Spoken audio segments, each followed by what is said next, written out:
Coastal Maine, 1891. There are men who close a door so quietly that nobody notices it closing. Silas Whitmore was that kind of man. He was 31 years old and the finest boat builder in Cutter's Cove, perhaps in the whole of the Penobscot coast. And everyone who needed something built came to him. Dories, Lobster boats, the church steeple that had been leaning since the big storm of '84. He showed up when he was needed. Did the work with the precision of someone who believed that how you build a thing reflects who you are, and went home when it was done. He was respected by everyone, known by almost no one. 5 years ago, he had been a different man, a younger version who laughed easily and made plans and had a future with a shape to it. Her name was Eleanor. Eleanor Vance, 19 years old, with dark hair that never stayed pinned the way it was supposed to, and a laugh that arrived without warning and a way of looking at him that made him feel like the best version of himself was the one standing beside her. They were to be married in the summer of 1886. The consumption took her slowly, which was its own kind of cruelty. It moved through her the way that illness moves, patient and thorough, and without interest in what it was interrupting. She was tired in the spring. By autumn, she could not climb the stairs to her own bedroom. By the following spring, she was gone.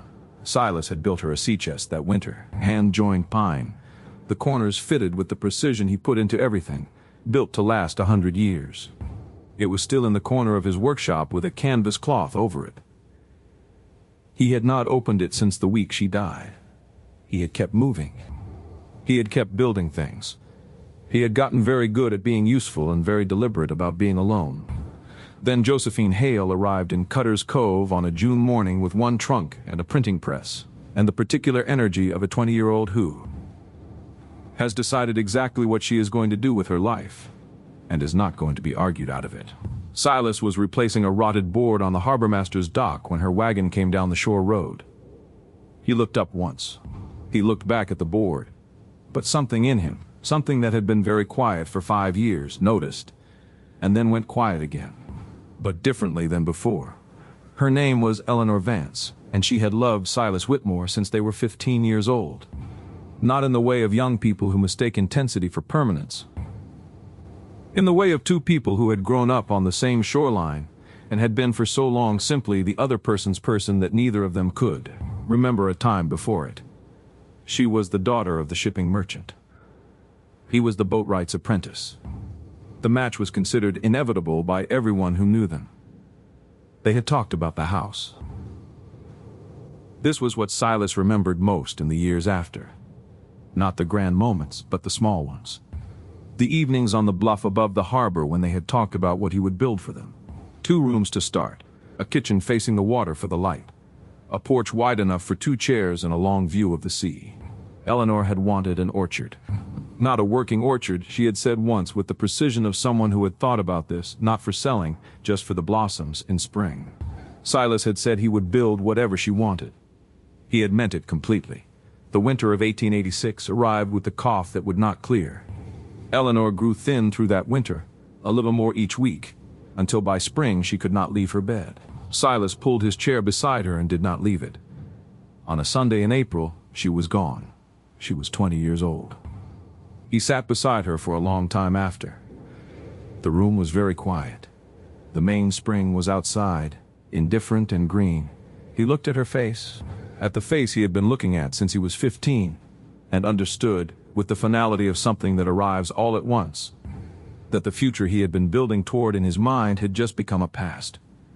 He went home and did not come out for 4 days. When he came out, he went back to work. He built a schooner's hull for the Aldrich family that summer, every plank precise, every seam tight, the whole vessel solid and true. He built it the way a man builds something when he has nowhere else to put what he is carrying.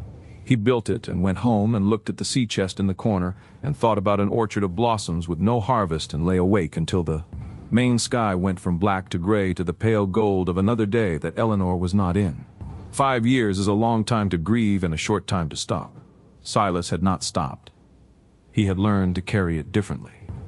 The way you carry something heavy, not by putting it down, but by adjusting how you hold it so you can keep moving. He was good at his work. He had always been good at it. But in the years after Eleanor, he had become something more.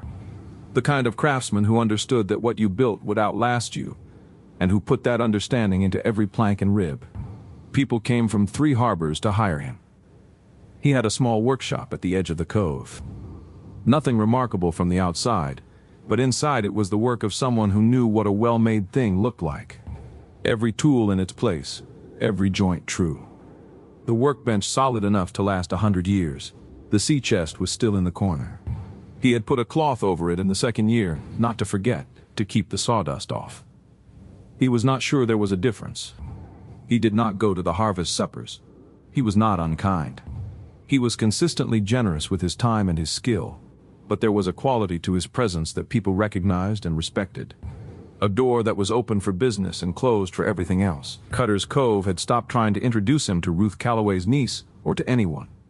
Ruth, who ran the general store and had known him since before Eleanor, who had seen the before and the after, told people quietly that Silas Whitmore was a good man who had had something taken from him that a person doesn't replace. She said it with the practical accuracy of someone reporting a fact. People nodded. They hired him and left him alone. It seemed like enough. Silas had told himself for 5 years that it was enough. He was not entirely sure he believed it. But the alternative required opening a door he had very deliberately closed.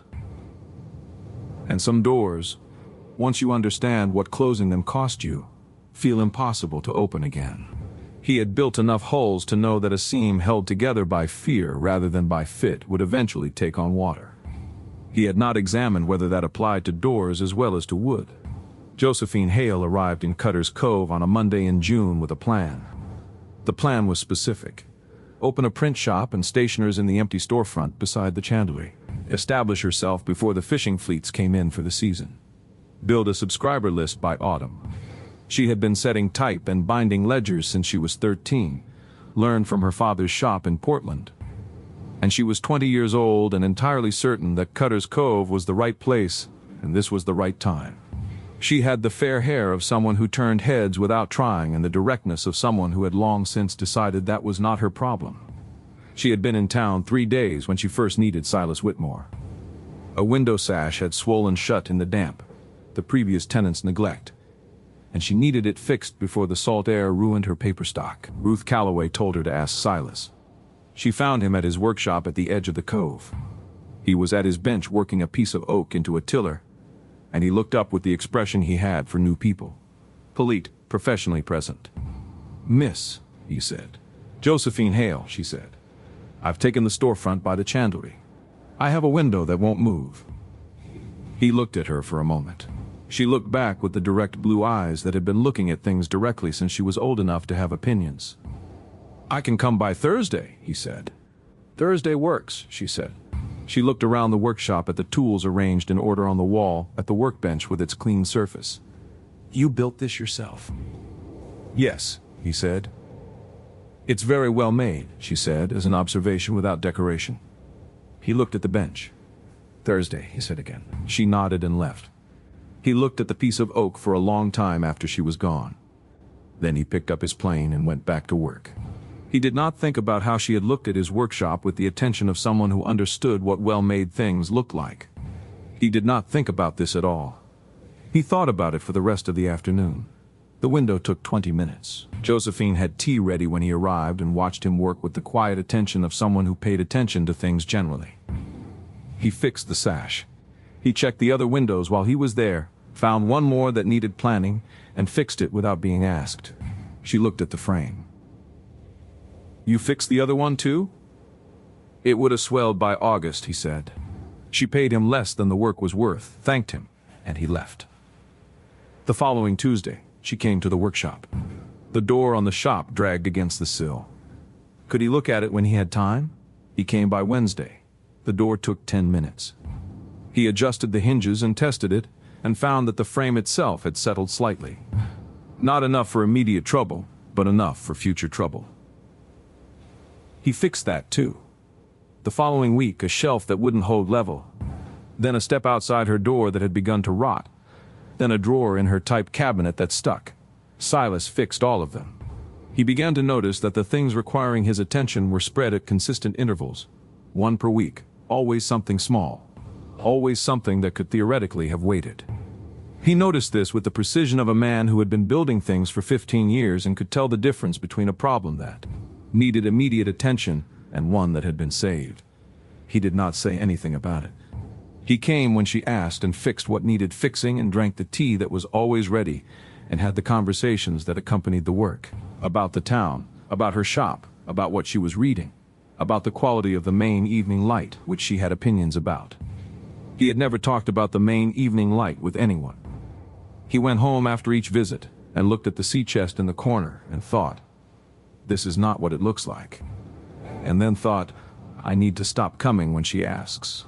And then thought, "The step outside her door is going to give someone a broken ankle by autumn if it isn't rebuilt." I should mention that Silas did not examine the order of those thoughts too closely. He had not dreamed about Eleanor in 2 years. In the first year after she died, he had dreamed about her almost every night. Not the coughing, not the last days, but the before. The evenings on the bluff, the conversations about the house, the way she laughed. He had woken from those dreams with the weight of someone who has been somewhere good and has been returned against their will. Gradually, the dreams had come less often. On a Thursday in July, the Thursday after he had rebuilt Josephine's step, Eleanor came to him in a dream. Not the way grief brings people back, anxious and unresolved.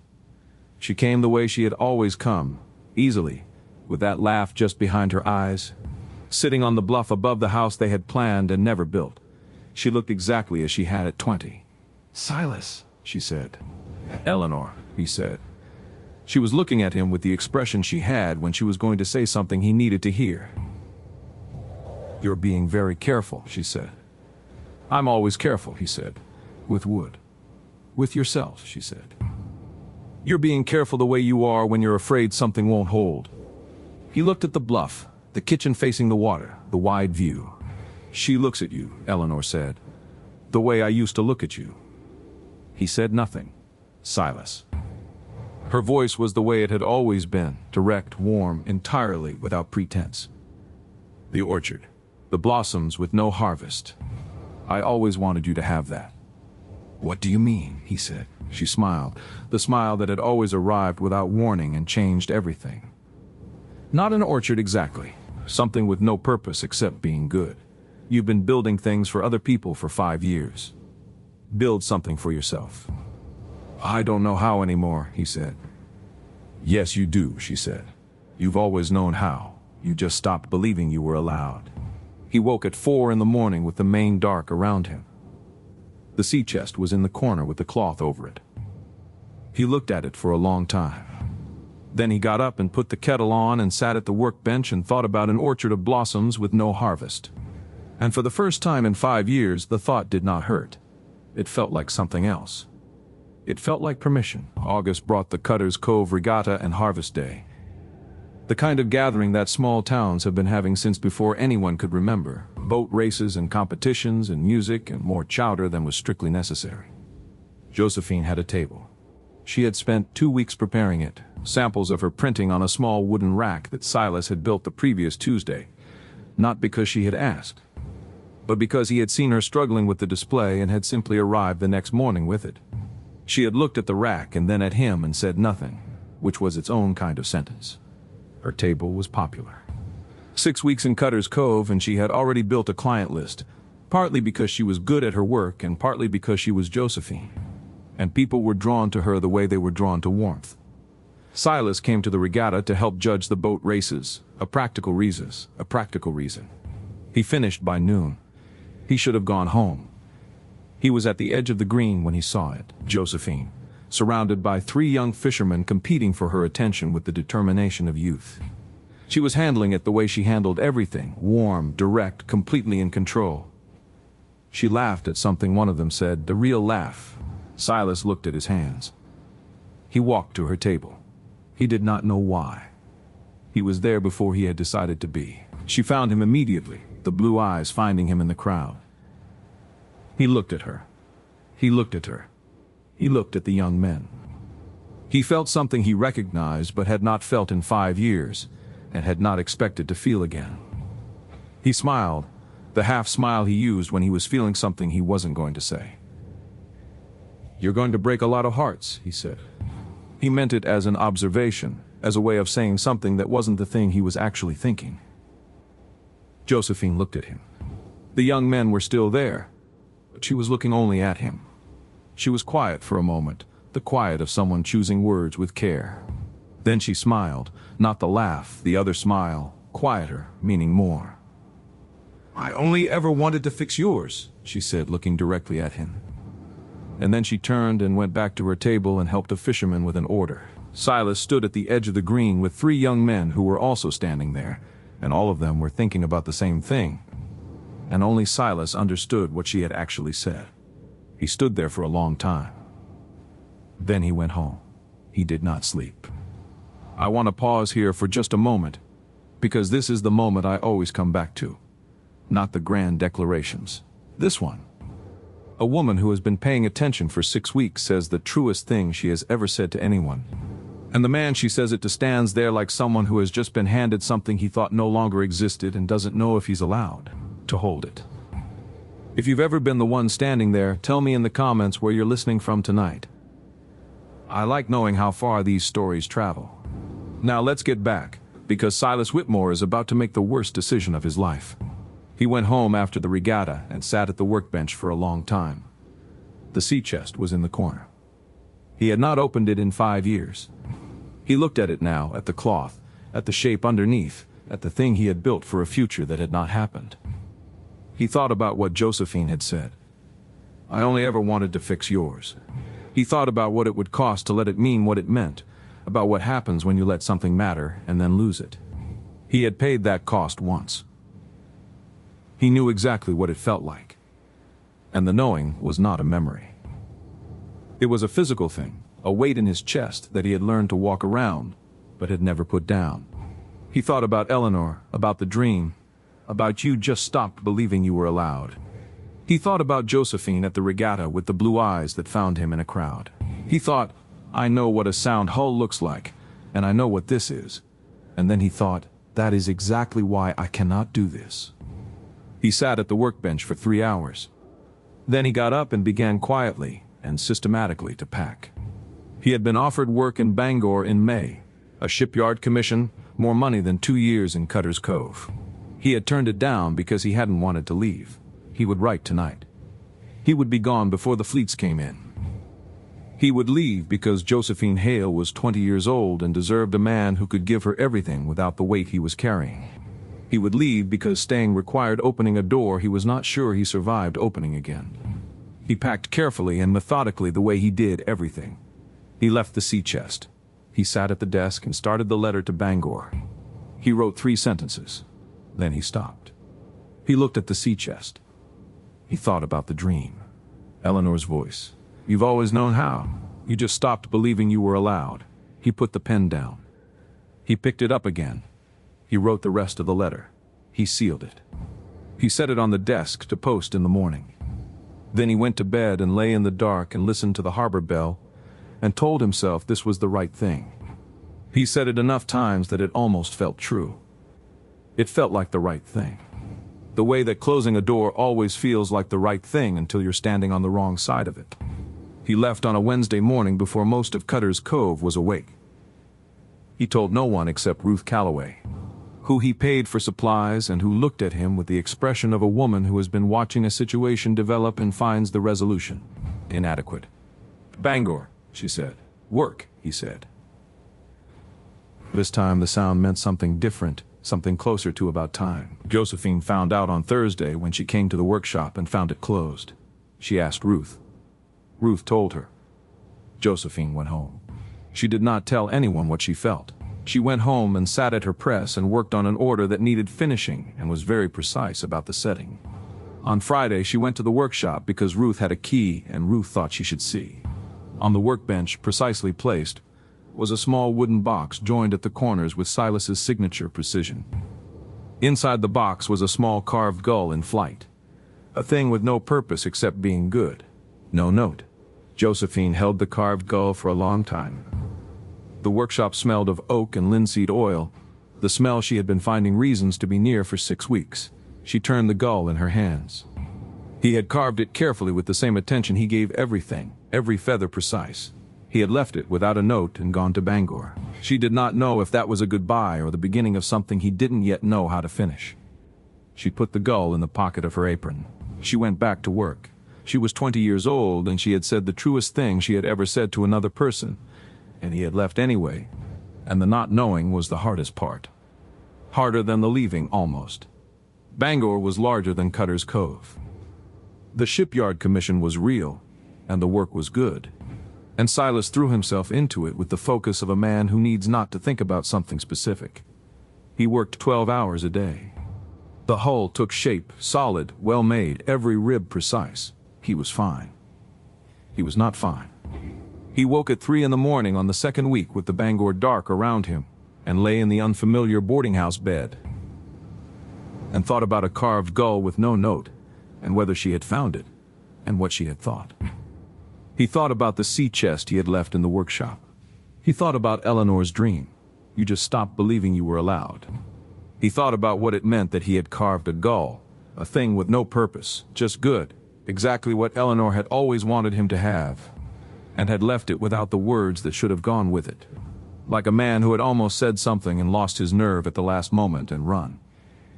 He sat up in the Bangor dark. He thought about everything he had built in his life, every hull, every dock, every cabinet.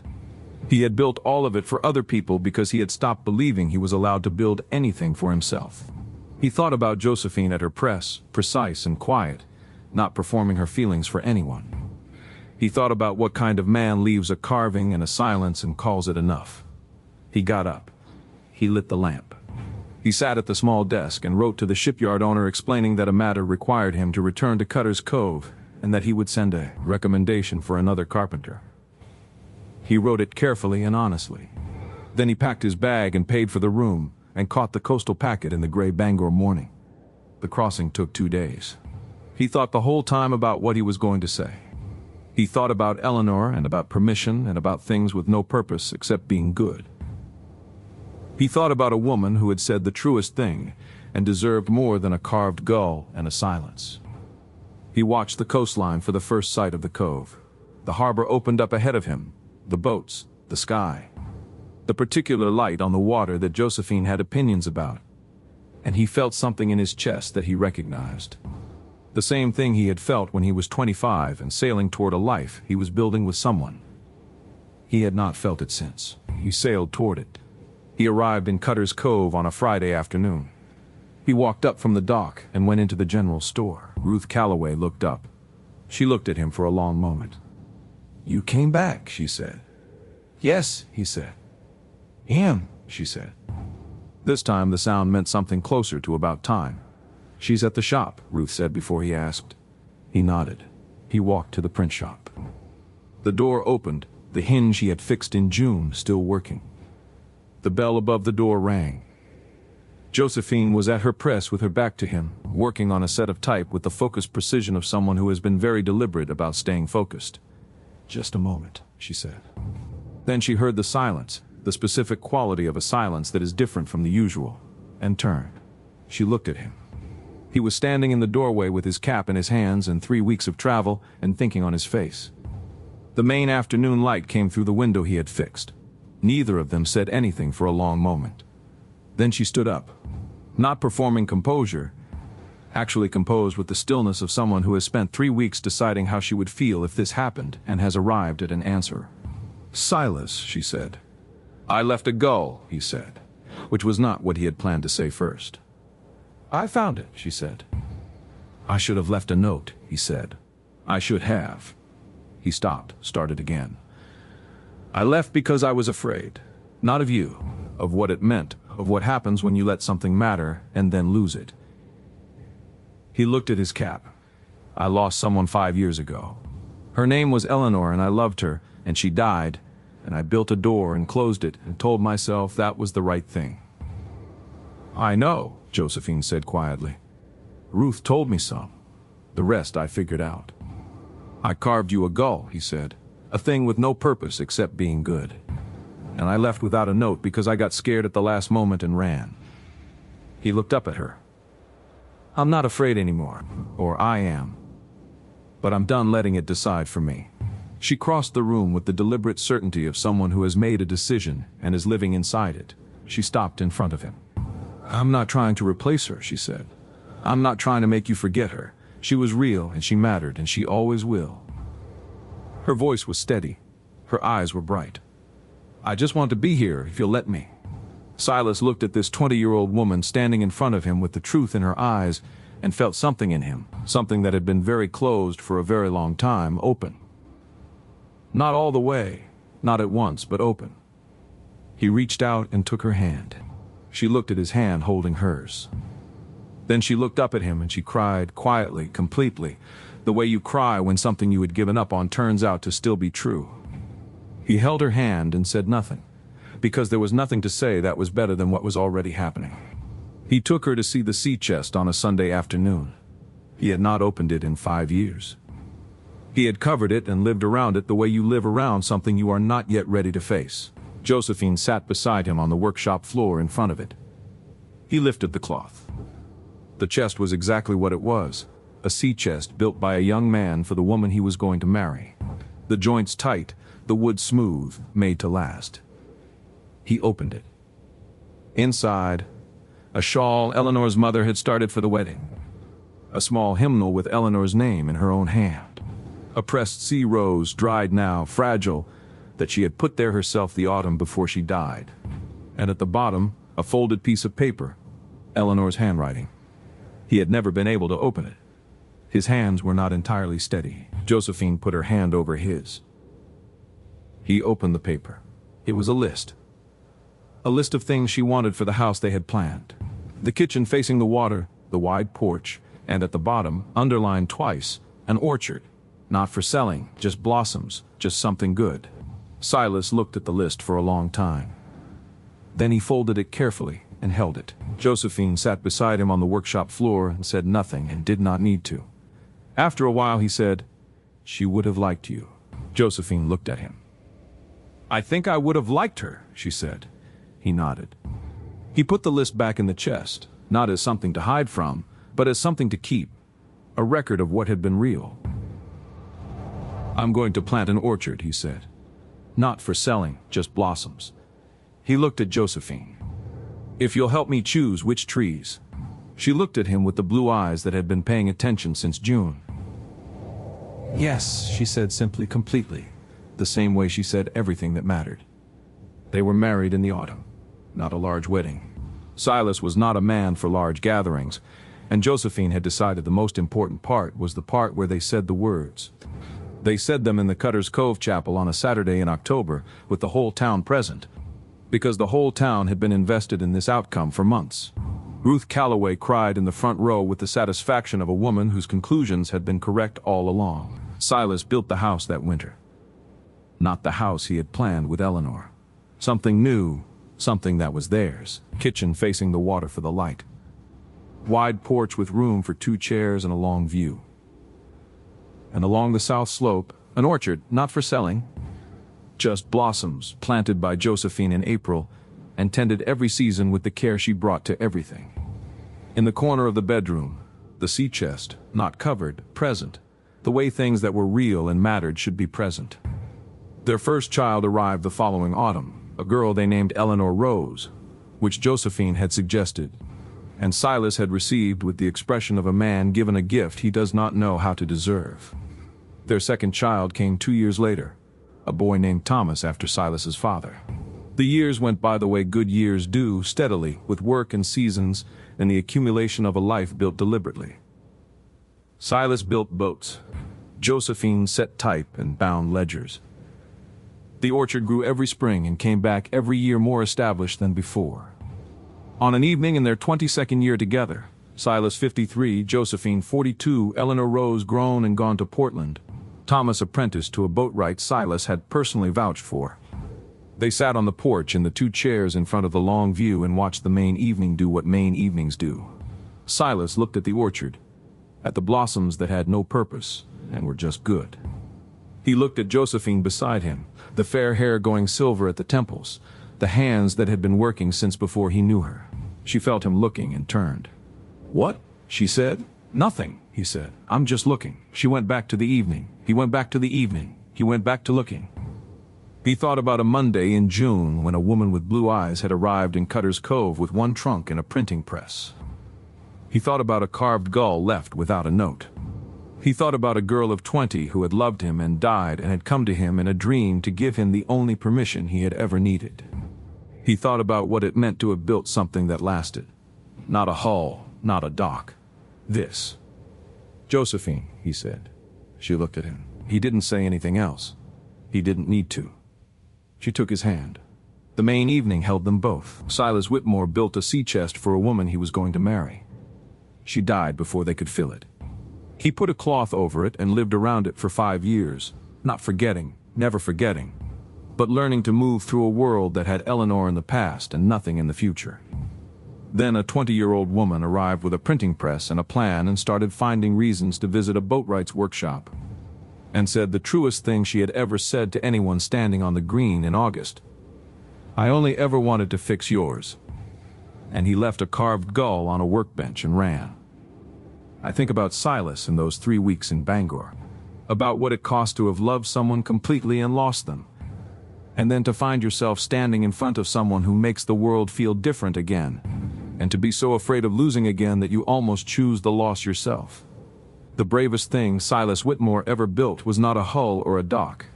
It was the decision to sail back, to walk into a print shop, and stand in the doorway with his cap in his hands and say, I was afraid. I'm done being afraid. And Eleanor, who had loved him at 15 and died at 20, and come to him in a dream to say he was allowed, Eleanor was right. He had always known how. He just needed permission. We all carry something we've covered with a cloth. We all have a sea chest in the corner. And sometimes, not always, but sometimes, someone arrives who is worth uncovering it for. Don't stay in Bangor. Sail back.